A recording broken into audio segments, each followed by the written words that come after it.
Hello, welcome to Optimum Health For All. I'm your host, Odia. Today, we're going to talk about alcohol. Alcohol, otherwise known as ethanol. Alcohol is used worldwide as a beverage. Alcohol can also be used for other things like disinfection, sanitizing hands, especially during COVID, was very useful for sanitizing one's hands, preventing cross infections, and so on. Alcohol can also be used as a preservative. It's also part of some herbal or medicinal products which are very popular. But alcohol as a beverage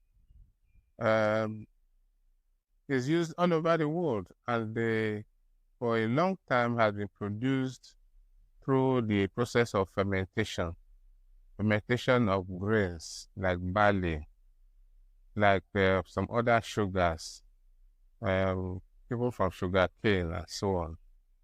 So alcohol is produced sometimes locally or mostly industrially all over the world, and it's readily available and it's legal in many countries.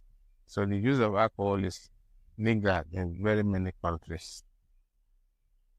Are there any benefits to the use of alcohol as a beverage? Alcohol is basically a beverage of socialization. People use it to talk to communicate during ceremonies. There are certain religious rituals that involve the use of alcohol, very traditional religious rituals, and so on. Alcohol is used in communities for chieftaincy, celebrations, funerals, marriages, and all that. So alcohol is something that is pervasive in its use, in its availability, and in its use. Are there any abnormalities or are there any complications of alcohol use? First, are there any benefits? There are schools of thought and some research findings that show that alcohol could be beneficial. Usually, most people will say wine, for example, red wine is beneficial to the heart in preventing coronary artery disease and all that. But WHO has recently, at 2023, is saying and it's emphasizing that there's no dose of alcohol that is beneficial to the body. And WHO has said that no amount of alcohol consumed as a beverage should be regarded as beneficial to the body, based on some meta-analysis that they have carried out. But what are the deleterious effects of alcohol in the body? Usually, alcohol causes, when you take a lot of alcohol, there's this drunkenness that can occur.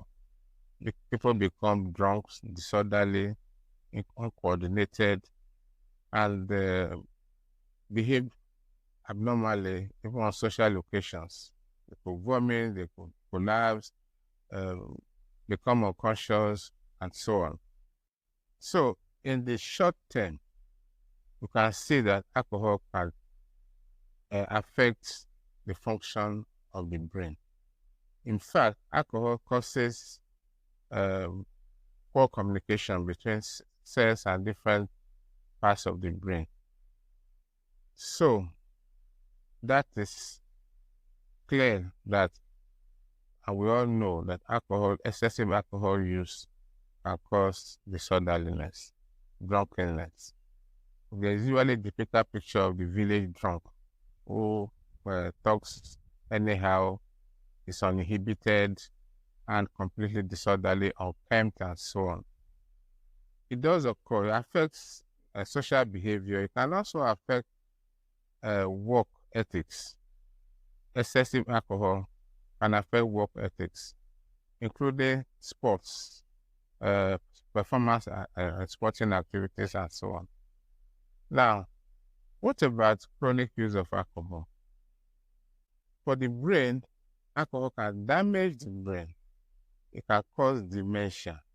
It can cause reduction of the cells of the brain. It can cause a phenomenon we call post-acute psychosis, in which the patient's brain is so damaged that the patient cannot behave in an abnormal fashion.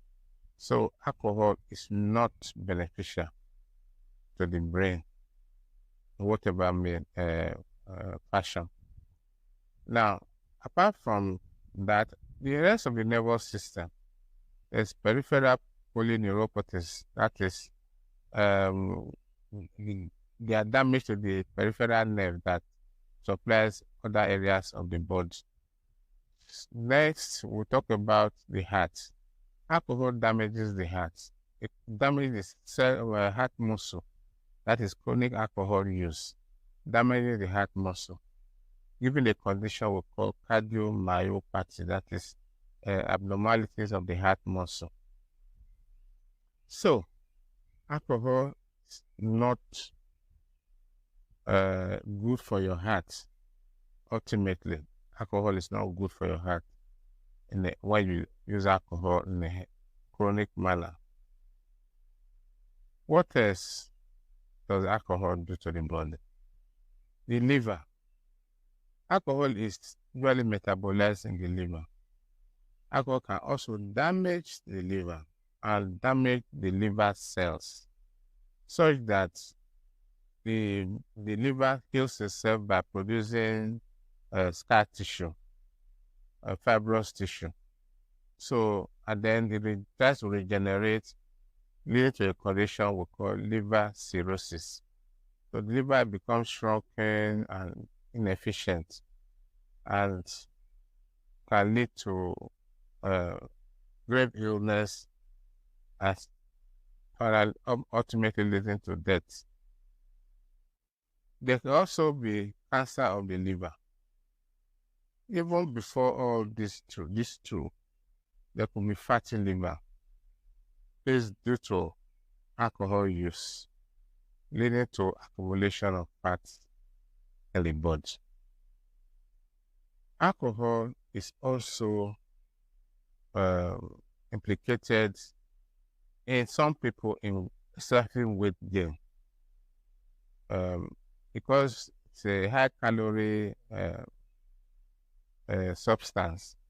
So the consumption of alcohol, people talk about putting on weight, especially in girls and the abdomen. So that people talk about beer abdomen, what an opposite. So alcohol is not useful in that sense. That it is ultimately deleterious to health. What else can we say about alcohol? Alcohol can give rise to hypertension. It allows poor control of diabetes. Alcohol can give rise to stroke. So it is not beneficial to indulge in alcohol consumption. What of alcohol and pregnancy? The woman who is pregnant should not take alcohol because it can damage the fetus, can affect fetal growth, give rise to fetal abnormalities. So alcohol is not good for the pregnant woman. Now, people talk about heavy drinking, binge drinking, and so on. What about moderate alcohol use? Moderate alcohol use is said not to be as dangerous or as deleterious as heavy drinking or chronic alcohol use. Now, some people, as I mentioned before, even say that moderate alcohol use can be beneficial to the body. What is this moderate alcohol use? What is the difference between moderate alcohol use and heavy drinking? Moderate alcohol use is defined where definitions vary from country to country. But in most countries, I would say a standard drink a day for women and less than 2 standard drinks a day for men is moderate alcohol use. Now, what is a standard drink? There are usually 3 major types of alcoholic beverages. We have beer, wine, and spirits. So for beer, a moderate alcohol use would be a can of beer about 350 mils, 30 mils to 350 mils of beer will be regarded as a standard drink, one standard drink. For in a bottle of beer has about 600 milliliters of alcohol per volume. Therefore, one will say that one should that would be equivalent of 2 standard drinks. For wine is about 150 mils of milliliters. Like 150 milliliters of wine is regarded as a standard drink per day. A standard 150 milliliters of wine a day is regarded as a standard drink. For spirits, it's a shot of spirit, that is whiskey, rum, gin, whatever name called, gogoro, and so on. And a shot is about 35 to 40 mils per day. So that is the definition of a standard drink. So for men, less than 2 standard drinks a day. For women, less than 1 standard drink a day. But I must end with this warning that the World Health Organization says that there's no dose of alcohol that is beneficial to the body, that one should not indulge in alcohol at all. So, if one has not started, it's not, if one can stop alcohol, please do stop taking alcohol. But if you take alcohol for social purposes and all that, please limit yourself to 2 standard drinks a day for men and 1 standard drink a day for women. So, I think we'll stop here. Talk more about alcohol in subsequent episodes, but alcohol is usually not regarded by the World Health Organization as beneficial to the body. There are other schools of thought that say that moderate alcohol can be beneficial and is not really deleterious. My own view is that if there is no need for alcohol, please try and stay away from alcohol use so that you don't slip into alcohol abuse, because sometimes the dependency can set in and people now start to crave for alcohol, which is regarded as alcoholism. Prevention is always the best form of therapy. Prevention is better than cure. Thank you very much, viewers. please just press the subscription button. That will also enable us to make available to you this and other episodes of Optimum Health for All. Thank you. Bye for now.